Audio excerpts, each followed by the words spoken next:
Марија Коларовска, средниот бек на Македонија, по една вечер по мечот од Турција. Какви се емоциите измешани? Жал ни е што не победивте, што не победивме? Секако ни е жал, бидејќи имавме шанса да го добиеме тој надпревар, но сепак мислам дека сме една од најмладите репрезентации на ова европско првенство и мислам дека склоп на искуство и, како што кажав, младост, го покажавме својот карактер и дадовме све од себе.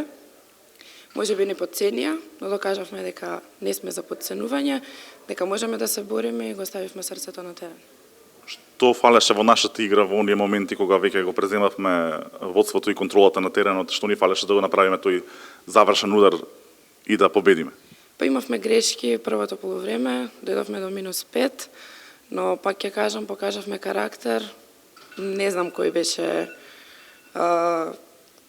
клучниот момент што не стигнавме до победата, но пак ќе кажам, оставивме срце на терен и изигравме максимално. Сега не очекува во третиот меч домаќинот Унгарија, една од подобрите селекции, покажа против Шведска дека можат да стигнат и да се борат за медал. Колку Македонија може да направи во тој надпревар? Како за сите надпревари, така и за овој се спремаме и ќе се спремаме максимално од утре.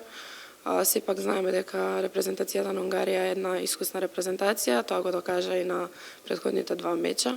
Вчера со победа против Шведска докажаа дека од сите позиции се искусни и имаат искусни играчи, така да нашето ќе го направиме и ќе го дадеме максимумот.